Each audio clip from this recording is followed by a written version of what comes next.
Hello, my name is Don Sellers, and I'm honored to present to you the very first series of Basketball Moms, brought to you by Courtside Video.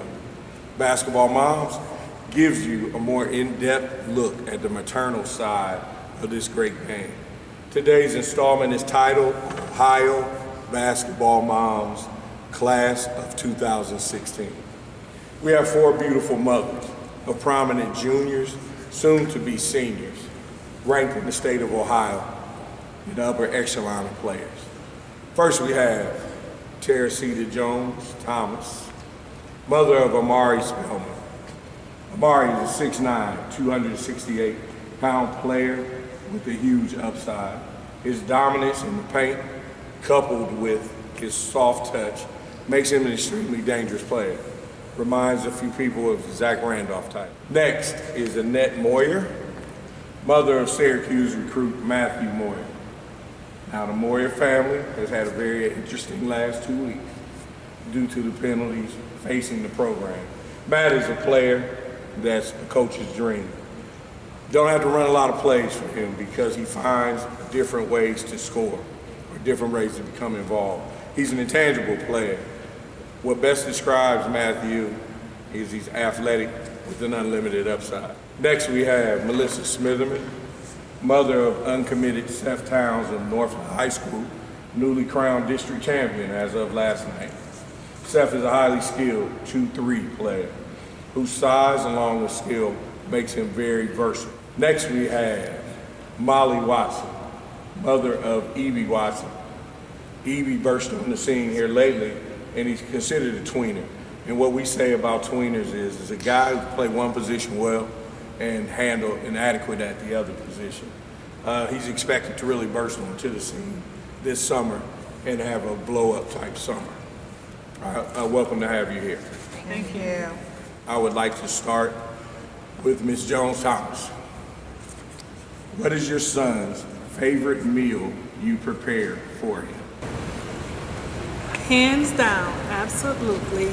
I would say Amari Spellman's favorite meal is anything mommy don't cook. No, I'm just joking. Amari's favorite meal is Italian food. He loves Italian and a salad, a great salad before any game or competition. Matthew Moyer's favorite meal is chicken marsala and fried catfish. Mrs. Smitherman, next question for you. Anything that's not nailed down, Seth will eat it. I think a lot of us know Seth to be probably the biggest eater they've ever seen, so Seth loves food. I would say pasta with meat sauce and fruit in abundance. Amari Spellman, 6'9", 268. Evie Watson, 6'5", 180. Matthew Moore, 6'8", 210. Seth Towns, 6'7", 205. Can I say grocery bill? Yes, yes you can. I have the smallest one. I understand that. What is your fondest basketball memory with your son on this journey thus far? I would say my fondest memory thus far was probably my birthday when Amari announced to the world that he was going to commit to Villanova. That's great. For sure, mine is the added brothers that he now has. Matthew's an only child, and the relationships of a lot of these boys, they're like our kids now, and that's definitely our fondest memory for sure. We have additional family members now that have enriched our life. Wow, there are a lot, and to pinpoint one, I'm going to say at the end of yesterday's district championship, I found Seth in the middle of the court, and we embraced tighter, I think, than Seth and I have hugged in quite a while, because teenagers, not really hugging and kissing on mom. And we hugged, and he just whispered in my ear, and it brings tears to my eyes to think of it. It was a beautiful moment. Mrs. Watson. I would say the rides to and from events and games, the recap, just reviewing what it all means, what's happening, and the relationships that happen in the midst of it. You know, being a former NBA scout, you do background checks, and you have to find out a lot about the kid because you're investing serious money into the kid. And I did background checks on all 4 of your kids, and you just heard, you know, how well mannered they are. Like on the court, they're another type of player, but off the court, they're very well mannered. And I can see from the look of Miss Jones Thomas to the look of Miss Smitherman that they'll kill somebody if they're not. And these 2 are nice and they smile. These 2 being Mrs. Moyer and Mrs. Watson. They smile, but they have that killer side to them too. So if the boys mess up, they'll get on them. Would give a parent whose child is interested in receiving a college scholarship. Now, I'd like to interject a little bit. Nowadays, with social media, with bloggers, with your child being scrutinized for everything they do, just wasn't like it was, you know, back in our day. And I think that these kids are under immense pressure. And I think the parents are under immense pressure.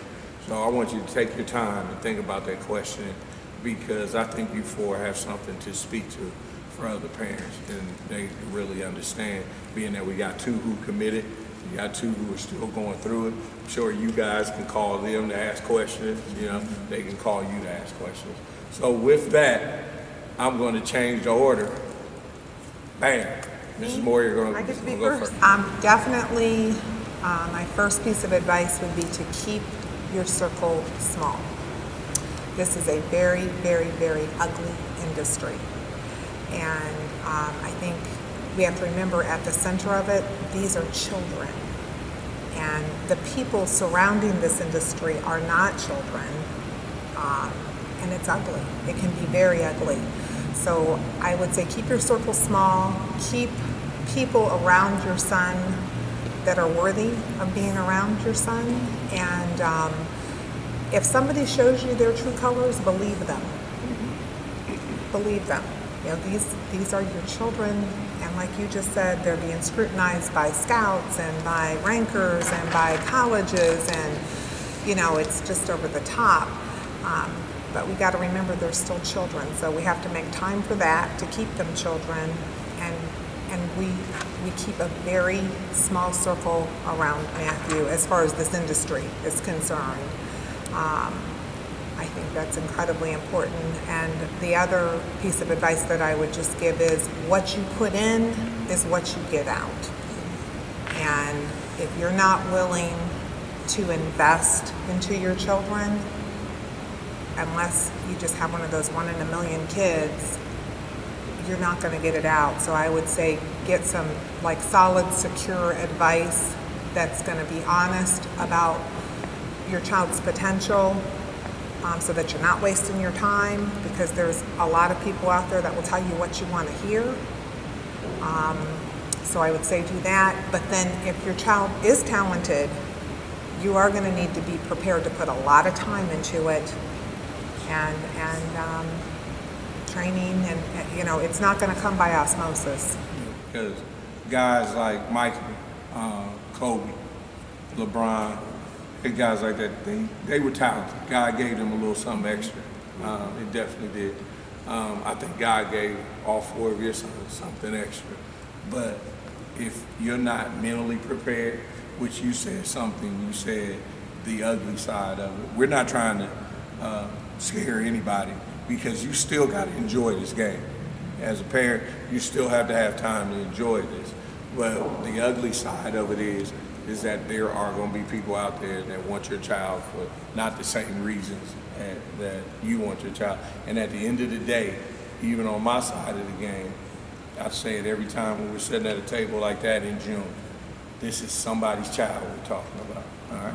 The best piece of advice is don't put all your eggs in one basket. There's an academic side, you know, it's called a student athlete. And I tell my sons all the time, academics comes before athletics, even in the Webster Dictionary. So make sure they stay on their books. Make sure when you are searching for that AAU program, that it's a program that's for benefiting the children and not benefiting the program's name. that they're not trying to build off of your child, but they're trying to build your child. That would be the best piece of advice I think I could give. We're going to you now. Okay. I would say, from our perspective, the best advice I would give parents is to invest in coaches who develop first and foremost a love of the game.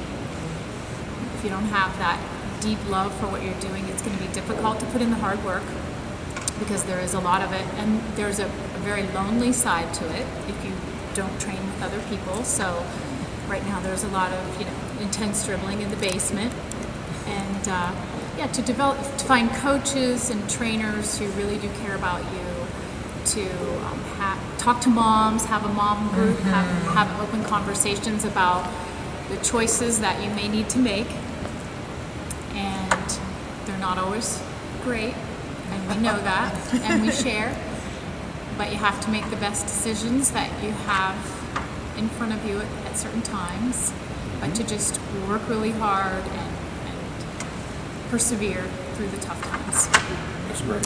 But playing hard now has become a skill, when back in the day, that was just what you did. You just played the game hard. I also think that, I see, you're sitting there with the logos on of the guys who've already decided where they're going. Mrs. Jones-Thomas, I seen your kid play, or your young man play via the video or whatever. See, he's very talented. See, he was wanted by everybody in the country.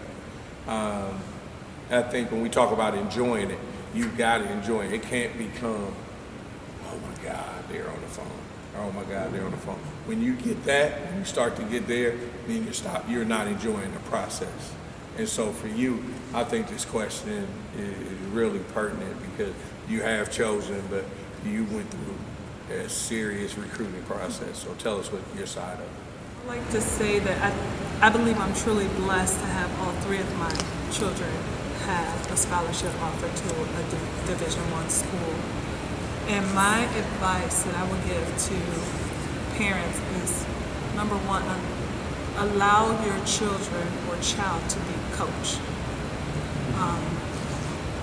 Be a parent, and don't by any means take the joy away from them. At this age, they should be having fun. It should always be fun. It should always be about them and their program that they chose to be a part of. And just be a parent. I'm here to listen to the good, the bad, and the ugly. And I'm not a parent that deals with the gray area. I tell them black and white, but I have them come to me first. It's not anything that I will force on them, because I was a Division I athlete as well. So I knew both sides. I know both sides of the game. But one thing I would say to all parents is allow them to be coached and do not take the joy away from them. That's so great. It's so great. This has been extremely fun. I think you guys have been extremely informative. What I would like to say is congratulations to all four of you guys. You raised great young men off the court. And believe me, they'll be scrutinized. They have talent enough, and I know you're not thinking about this at the time, but all four young men have talent enough to be scrutinized very heavily in the next 4 years. And I would really and truly hope in my heart of hearts, because they're all from Ohio, and I'm always going to be an Ohio guy. I would hope about this time, 4 years from now, in 2000, and what would that be? I'm from Linden. 2020, I would hope you guys are sitting at the same table around the room in New York City in the Felt Forum, sitting there for the NBA draft. And I think you got a real chance. I think you guys got a real chance to be together again.